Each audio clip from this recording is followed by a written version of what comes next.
Եվ քանի որ ես ձեզ ներկայացնում եմ ժամանակ առ ժամանակ մագիայի կուլտերի մասին, մենք խոսեցինք նաև դևերի մասին, չնայած դևերի մասին այսպես շատ սեղմ էր թեման, շատ երկար կարելի է խոսել այդ մասին, բայց այսօր ուզում եմ, քանի որ խոստացել էի ձեզ, որ կպատմեմ, թե ինչպես Ասմոդեուսը դևը շատ հզոր այսպես կարողացավ իմաստուն Սողոմոնին մատների վրա խաղացնել եւ խաբել։ Ուրեմն ով էր իմաստուն Սողոմոնը։ Սողոմոնը հին Իսրայելի թագավոր էր, Դավիթ արքայի որդին։ Երբ նա դարձավ թագավոր, Աստծուց խնդրեց ոչ թե հարստություն, այլ իմաստություն,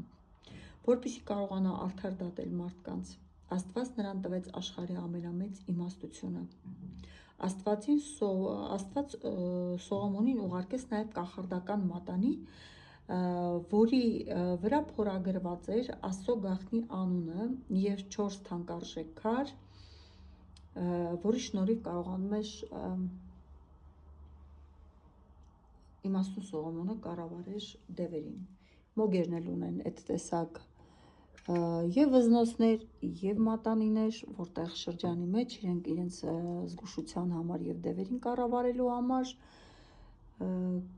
օգտագործելով աստվածային 4 անուններ կարողանում են կառավարել դևերին։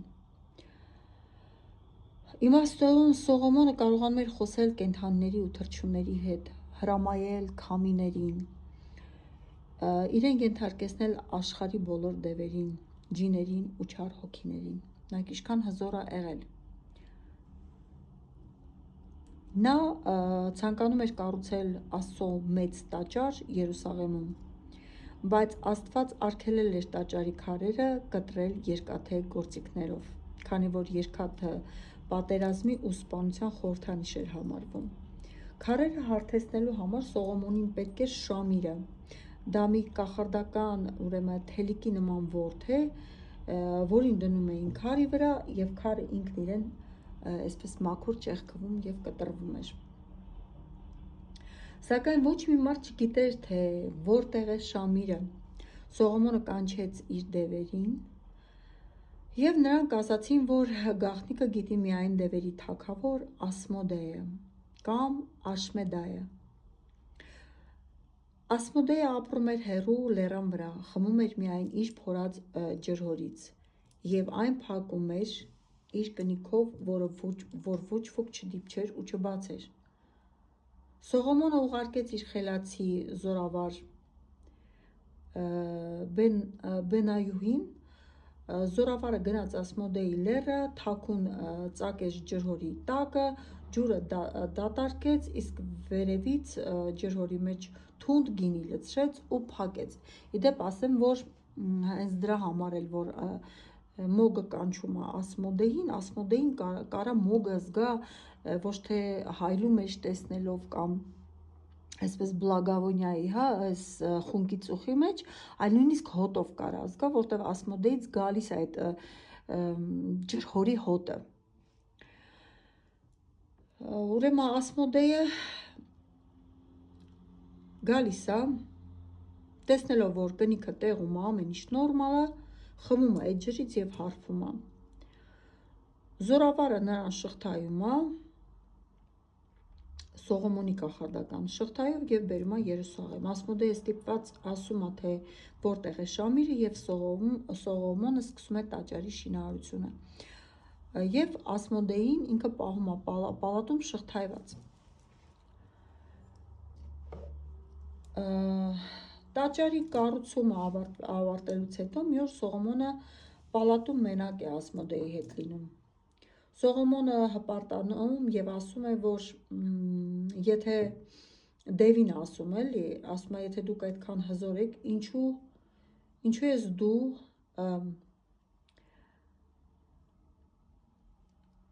դեր շղթաներով մնացել։ Դևն էլ իրան պատասխանում է, որ եթե դու այդքան հզոր ես, բա ինձ ինչի ես շղթաների մեջ պահում, ինչից ես վախենում։ Դե մարդկային հպարտությունը չափ սահման չունի, չէ՞։ Ասմոդեը խորամանկ ժպտում եւ ասում է, եթե ուզում ես տեսնել դևերի իսկական ուժը, արձակիր իմ ձեռքի շղթաները եւ ինձ տուր քո մատանին։ Այդ ժամանակ կտեսնես։ Սողոմոնը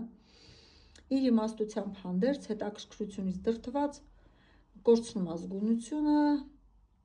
արձակում է Ասմոդեին և տալիս է մատանին։ Ասմոդեին նույն վայրկյանին կուլ է տալի մատանին, նրա ուժը դառնում է անսահման, մեծանում է, մի թևով դիպչում է երկնքին, մյուս թևով երկրին։ Եվ բռնում այսպես Ասմոդեի Սողոմոնի թևից ու շպրտում է 400 մղոն հեռու անապատի մեջ։ Ասմոդեը ինքը ընդունում է Սողոմոնի թագավորի տեսքը և նստում է գահին, և ոչ մի նախարար կամ կին չի հասկանում, որ նա իսկական արքան չէ։ Սողոմոնը սկսում է թափառել այդ անտառով և պատկերացրեք առանց մատանու, իր ամբողջ ուժը այդ մատանու մեջ է լինում։ Պատրված շորերով, քաղաքից քաղաք հանգնում, մարդկանց սկսում է համոզել, որ ինքը իմաստուն Սողոմոնն է, մարդիկ մտածում են, որ խելագարի մեկն է, դառնում այսպես շատ աղքատ մարդ։ Այդ ընթացքում Երուսաղեմում իմաստուն նախարարները կառուցում են ավելի շուտ եկեղեցին կառուցելուց այսպես ավարտելուց հետո, քանի որ տեղում նստած էր Սողոմոնի տեղը Ասմոդեը, սկսում են կասկածել, թե ինչի երբեք արքան իր կոշիկները չի հանում։ Ես կխոսեմ նաև այդ մասին, հա, ուրեմն ինչպես են տարբերում դևին մարդուց։ Դևը չունի իր վերջույթները մարդու նման, հա, իրանը այսպես թռչունի չանչերի անման, չունեն իրենք ոտնաթաթեր, այդպես են իրանք ստեղծվել, և որտեղով որ դևը անցնում է, այնտեղ չանչեր կարա լինի և թռչունի թաթերի նման տեղեր կարա լինի, որը հատուկ չի մարդուն։ Դրա համար Ասմոդեը ինքը փակում էր իր ոտքերը, միշտ կոշիկի մեջ էր մնում։ Սողոմոնը երկար թափառելուց հետո հասնում է մի ծովափնյա քաղաք և աշխատանքի անցնում արքայական խոհանոցում։ Մի օր ձկնորսները նրա մի ձուկ են տալիս, և Սողոմոնը, երբ որ կտրում է փորը, պատահաբար այնտեղից դուրս է գալիս իր կախարդական մատանին։ Պարզվում է, որ Ասմոդեոս ոչ թե կուլ էր տվել Սողոմոնի մատանին, այլ նետել էր ջուրը։ Վախենալով, որ մատանին, քանի որ աստվածային մատանի էր, իրեն կարող էր վնասել։ Հենց որ Սողոմոնը մատանին դնում է մատին, նրա դեմքը նորից փայլում է թագավորական ուժով, նա անմիջապես վերադառնում է Երուսաղեմ և մտնում է պալատ։ Ասմոդեը տեսնելով իսկական Սողոմոնին և նրա մատի մատանին կախարդական, սարսափից ճչում է և թռնում փախնում է պալատից։ Դրանից հետո գահը ետ ստանալուց հետո Սողոմոնը որոշում է, որ չար ոգիները այլևս չպետք է լինեն աշխարհում և պետք է պատժվեն։ Նա բոլորին կանչում է ուրեմն Երուսաղեմի տաճարի մոտ գտնվող մեծ հրապարակում, կամ այստեղ մի քիչ կարող է փոխվել, հա, ըստ այլ լեգենդների, Բաբելոնի մոտակայքում։ Մատանու զորությունը ոչ մի դև չէր կարող էլի դիմադրել կամ դիմանալ։ Աշխարհի բոլոր կողմերից դևերը, ջինները և սատանաները ստիպված գալիս էին և ծնկի են գալիս նրա առաջ։ Սողոմոնը հրամայում է բերել հսկայական պղնձե տակառ կամ անոթ։ Նա բոլոր դևերին, այդ 72 դևերին այսպես հավաքում է Ասմոդեին, Ասմոդեի օգնականներով և հերթով մտցնում է այդ տակառի մեջ, կափարիչը փակում է, վրան սեղմելով իր կախարդական մատանին, մատանու կնիքը, և անդառնալիորեն փակելով տակառը, նետում է այսպես ջուրը, որպեսզի էլ հանկարծ դևերը մարդկանց չխաբեն։ Հրամայելով նաև իր քամիներին, իմաստունը կամ հզոր հսկաներին վերցնել այդ ծանր պղնձե տակառը, տանել հեռու և նետել խորը այսպես ծովի մեջ։ Այսպես այդ իհարկե այդ ծովը ասում են, որ մեռյալ ծովն է։ Այսպես դևերը մնում են այդ տակառի մեջ։ Հետո այսպես ձկնորսները գտնում են այսպես ուրկանի հետ դուրս է գալիս այդ տակառը, իրենք բացում են եւ նորից այսպես դևերը դուրս են գալիս։